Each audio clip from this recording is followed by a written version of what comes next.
Well, as far as the developments in Ukraine are concerned, India has made its strongest statement on the issue after the civilian killings that have come to the fore in Bucha that have horrified the world. Foreign Minister Jaishankar also told Parliament today that India strongly condemned these killings and reiterated India's demand since yesterday for an independent probe. But as there is more and more outrage and with the possibility that there could be more killings or more similar killings in other parts of Ukraine, is there more pressure on India now to take a stronger position when it comes to Ukraine and certainly to Russia? Joining us on NDTV today is Lok Sabha MP and former diplomat Shashi Tharoor. Thank you very much, Mr. Tharoor, for joining us. How do you see India's position on Ukraine? Clearly there's a shift in terms of it being the strongest condemnation of these killings, but stopping short of actually naming Russia. Yeah, well, because what we've done is we've called for an independent investigation, which is something that could be done under United Nations auspices and perhaps would be a way of saying that we would want someone who is not Russian or Ukrainian to decide who's actually culpable. There are an enormous amount of reports from the ground, Nidhi, particularly by your tribe, journalists, as well as some NGOs and human rights organizations, that seem to leave very little doubt as to who is responsible. But we don't want to appear to be prejudging that. Still, I think it's important that we've sent this signal because it was getting uncomfortable that we were continually taking this kind of slightly wishy-washy stand, talking about both sides de-escalating and the importance of peace and diplomacy, whereas there's a war going on and one side is the aggressor. Right. So you're saying that it's not wishy-washy anymore, that you feel this is a more firm position by India? Nidhi, our line has toughened noticeably from the very start to today. I mean, it's now been, of course, almost 6 weeks. But when the war began on the 24th of February, and you and I spoke at that time, we had a situation where the Indian government wasn't even prepared to recall the UN Charter, to talk about preserving the sovereignty of individual member states, to talk about the inviolability of borders, or to object to the inadmissible resort to the use of force to resolve the dispute, all of which were cardinal principles that we have upheld not only in our own interest, but in the interest of all states in the world. So it really was quite disappointing that we took such a weak stand. In the statement since then, even though our vote has not changed, our abstention has remained an abstention, we have injected all of these elements into our position, which surely sends a pretty clear signal to the Russians. On top of that, by today calling for investigation, we are conveying that we are not prepared to take Russian denials at face value. Now, while doing this, our foreign minister indicated in the Lok Sabha today that there is some frank talking going on in private. And of course, that's the best that governments can do. We understand that we can say things privately to the Russians that we would not perhaps wish to embarrass them by saying in public. In public. But you know, when we say things in public, we are also conveying a signal to the rest of the world.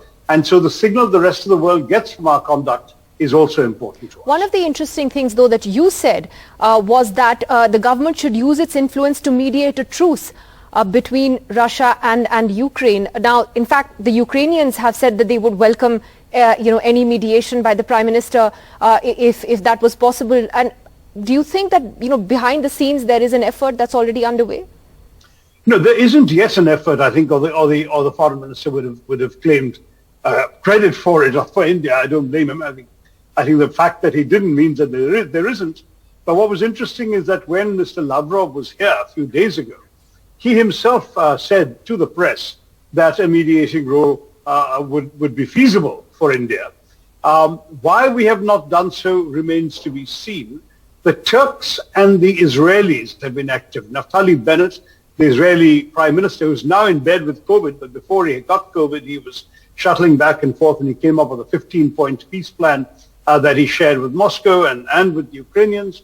The Turks have hosted talks between diplomats on both sides, but not at the highest level. So clearly, some movement is happening, but whether India could have brought more to the party and done so sooner, we'll never know. What's happening at the moment, though, is that India is seen principally as a state that is looking to safeguard its own interest rather than try and play Vishwaguru on the Security Council. Well, there's nothing wrong with safeguarding your own interests, and other countries do that all the time, which comes to my next question, is that, how do you see the sort of sermons that we appear to be getting from the US in particular more and more of late, including on oil purchases from Russia? I mean, look at Germany. It's still buying a lot of oil from Russia, although they have reduced some of that, but it's not like the entire world has suddenly snapped those links. No, you're quite right, Nidhi, but let me first say, of course, India has a duty to look after its own interests. But how do we define our interests? Do we define it narrowly in terms of ensuring we get our citizens out of Ukraine and then we don't want to get involved? Or do we define it over grandly by saying we are Vishwaguru, we will come and solve all the problems? Or do we find some position in between that gives us some influence on the world stage? Don't forget, we are a country that has been clamoring for a permanent seat on the Security Council.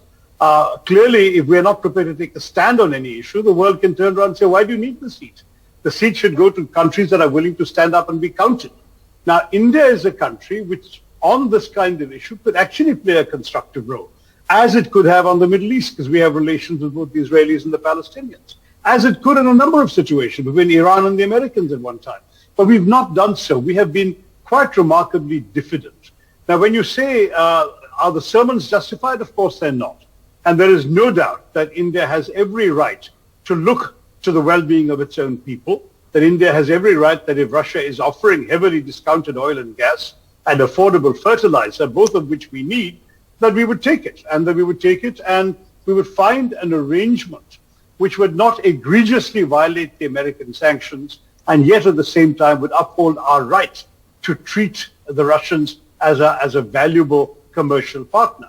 Now, that is something which I think the government has been handling reasonably well so far, and I'm quite happy to leave them to do it the way they want to.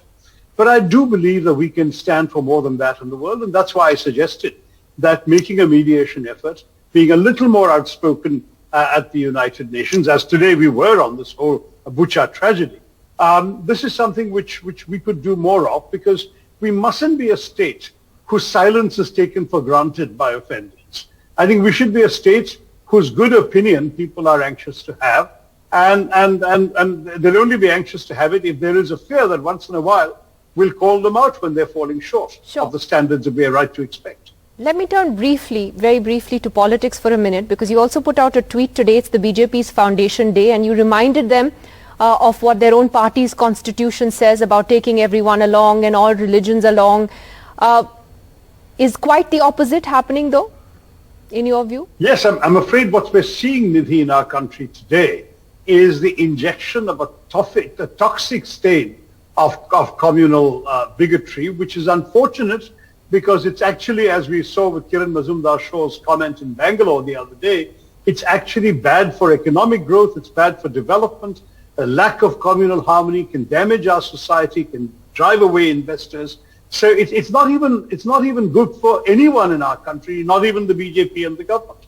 But they have this very short-term thinking that they can win elections by polarizing the electorate, by consolidating enough elements of Hindu opinion on an Islamic-phobic agenda in order to be able to go ahead and get enough votes to win. They're doing this in Karnataka because the election's looming in Karnataka early next year. They've done it in the past in UP and elsewhere. Is this what our country should be reduced to? And the irony of the BJP constitution is that it has the most lofty ambitions, and it uses language which would be unexceptionable for any of the so-called secular parties. But they say that and they completely disregard it, and that's what's so sad. So I was just reminding them that they, at least on paper, stand for something more than they're actually doing in practice today. One final question. Do you have any thoughts on Sharad Pawar's meeting with the Prime Minister today? Because that certainly set journalists a buzz in Delhi. Maybe we don't have enough work to do, but how do you see it? I'm sorry, I didn't hear you terribly well. The sound went in. Who's meeting with the Prime Minister? Sharad Pawar's. It's not the first time, right? I mean, he's done so on many occasions. He's an elder statesman now in our politics.